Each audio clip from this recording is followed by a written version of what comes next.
All right, so we have another practice question here. Starts off here. So cerebral palsy, GFMCS3. She's turned 18, living independently in the community at TAFE, taking bus to TAFE, lives in an apartment, recurrent falls, and admitted to the ward for this.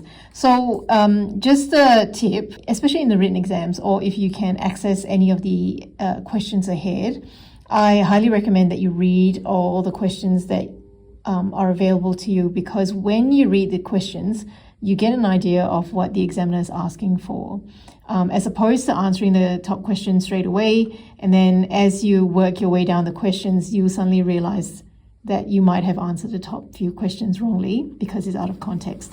So that's a pro tip for you.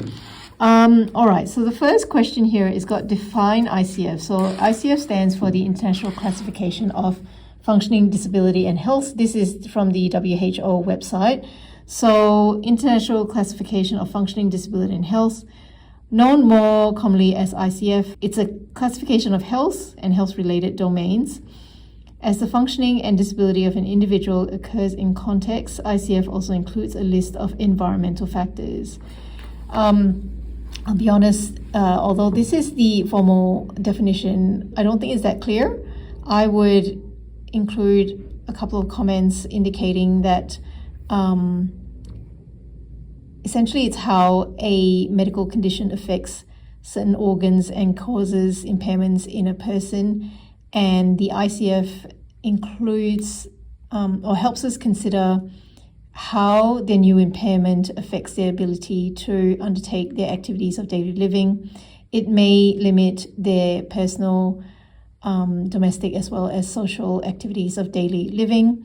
And then it also helps us take into account the environmental factors and personal factors that may stop them from achieving these functions or their goals. If you can shorten that on your own, that would be really great, because it depends on how the question is worded, but I would want to include those points in it. So there is a organ that's affected, it causes an impairment, it then affects activities of daily living, including personal, domestic, and social activities of daily living.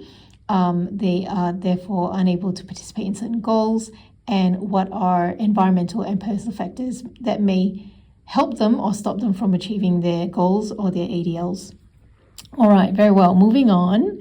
So ICF picture given, label each of the components. So you need to draw out the table. It looks like, I'm sure you would have seen online what it looks like, but essentially a health condition at the top, body structure and function, activities, participation, environmental factors, and personal factors.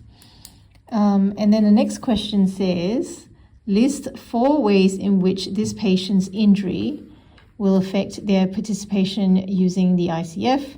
And we suspect that this patient fell as well as had a fracture. I wrote more than 4. I just realized 4 ways in which this patient's injury will affect their participation. So participation refers to social activities of daily living. So things that, activities that occur outside the home. So it'll be this section over here. So the patient won't be able to take the bus to TAFE and therefore cannot attend TAFE.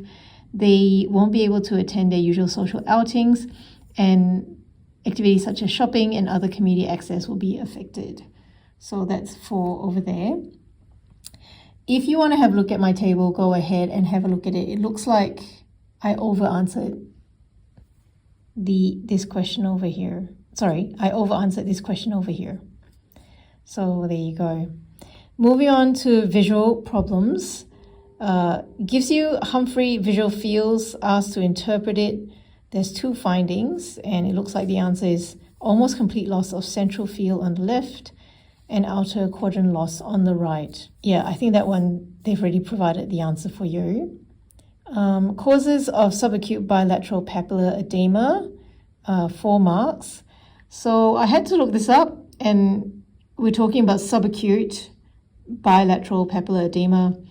I thought the most appropriate answers was hydrocephalus, a tumor, idiopathic intracranial hypertension, and infections such as viral meningitis, which will give a more chronic picture.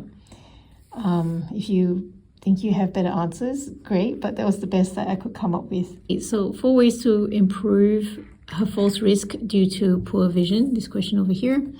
I came up with 8. So remove trip hazards and secure cords, high visibility strips on steps, improve lighting at home, grab rails at home in critical spaces, improve accessibility of frequently used items. For example, keep the frequently used items all at waist height.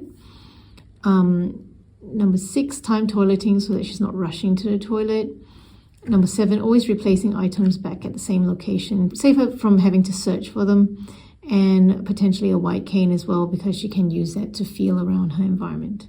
Okay, a quick correction. We went back and discussed this. We talked about number 8, which was I put down as a white cane, but just realized that as a GMFSC3, she's probably holding on to some sort of mobility aid already, so she won't be able to hold on to a white cane.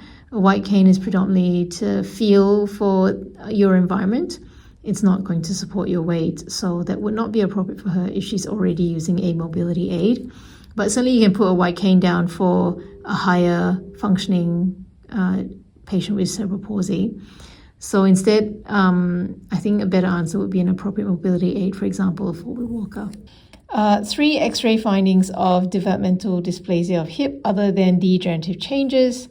So I thought the best answers were shallow acetabulum, displaced femoral head, and asymmetry of the femoral head ossification center delayed on the abnormal side. So we got this from Radiopedia.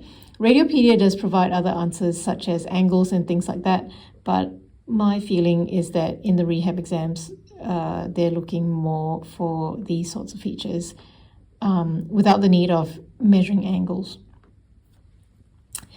Next question, bathroom picture. List 4 minor modifications or equipment pieces to help her safety in the bathroom. So clearly we don't have the picture, but I've gone ahead and listed a number of minor mods and equipment that can generally help in the shower. So hopefully, that can generally help in the bathroom. So hopefully some of these will be applicable to the picture that's been shown. A grab rail can be installed. You can use a handheld shower hose. You can provide her a shower chair or a shower stool. If there's a bathtub, a bath transfer bench, a toilet seat raiser, a friction mat or an anti-slip mat, a hot water tempering valve, which is essentially a valve to make sure that the water doesn't get too hot and she doesn't burn herself, a long-handled aid, a bottom wiper, and a toe wiper.